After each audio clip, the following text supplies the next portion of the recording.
క్రీస్తునందు విశ్వాసం ఉంచుటము మాత్రమే కాకుండా ఆయన పక్షమున శ్రమపడుటయు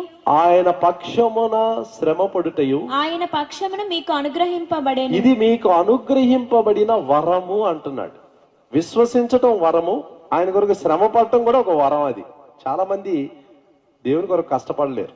వాళ్ళకి చిన్న కష్టం వచ్చిన వెంటనే బైబిల్ చదవటం ఆపేస్తారు, ప్రార్థన చేయటం ఆపేస్తారు, ప్రభువుని సందేహిస్తారు, ప్రభు ప్రేమ మీద ప్రశ్నలు వేస్తారు.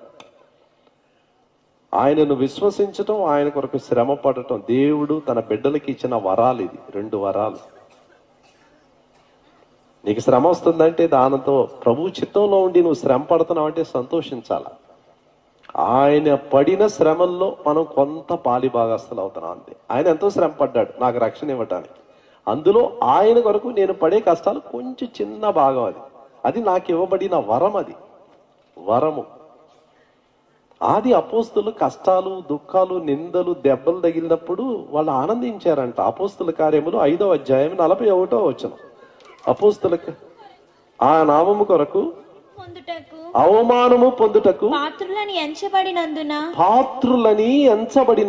వారు సంతోషించుచు మహాసభ ఎదుట నుండి వెళ్లిపోయి దెబ్బలు తిని ఆనందం పోతున్నారు. రబ్బా మాకెంత గొప్ప భాగ్యం, మాకెంత గొప్ప భాగ్యం.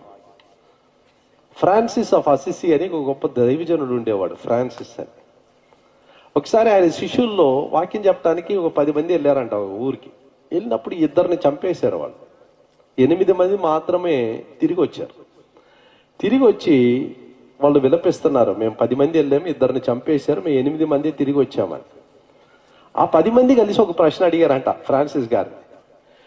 దేవుడు ఎందుకు వాళ్ళిద్దరినే కనికరించారు, మమ్మల్ని ఎందుకు చంపలేదని అడిగారంట. వాళ్ళు చావుకు గురి అయ్యారు, ఆ ధన్యత మాకెందుకు ఇవ్వలేదని అడిగారంట. మనం ఉంటే అలాగ అడిగి ఉంటామా? దేవుడికి స్తోత్రం బ్రదర్, నేను స్తుతి కూటం పెట్టుకుంటాను, ఎందుకు 10 మందిలో 2 అయ్యారు, మేమున్నాం కాబట్టి స్తుతి కూటం పెట్టుకుంటాం. వీళ్ళు దుఃఖపడ్డారంట. ఎందుకు దుఃఖపడ్డారు? మాకెందుకు ఆ మరణం రాలేదు, వీళ్ళకి ఎందుకు ఇచ్చాడు దేవుడు, వాళ్ళకి ఇచ్చిన వరం మాకివ్వలేదు. కష్టపడటం ఒక వరముగా తీసుకున్నారు. ఈలాంటి మనస్తత్వం మనకు వచ్చేసిందంటే శత్రువు కూడా మనతో ఆటలాడలేడు.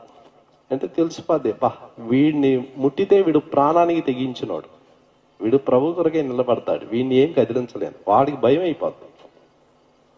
అది మన సాక్ష్యంగా ఉండాలి. ప్రకటన గ్రంథం 12వ అధ్యాయం 11వ వచనం.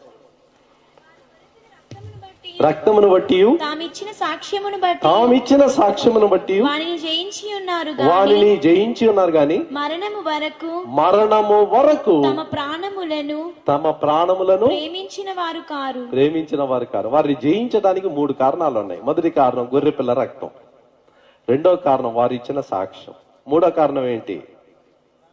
ప్రాణములు ప్రేమించలేదు, చనిపోవడానికి కూడా సిద్ధపడ్డారు. ఈ 3 కారణాలను బట్టి శత్రువును జయించారు.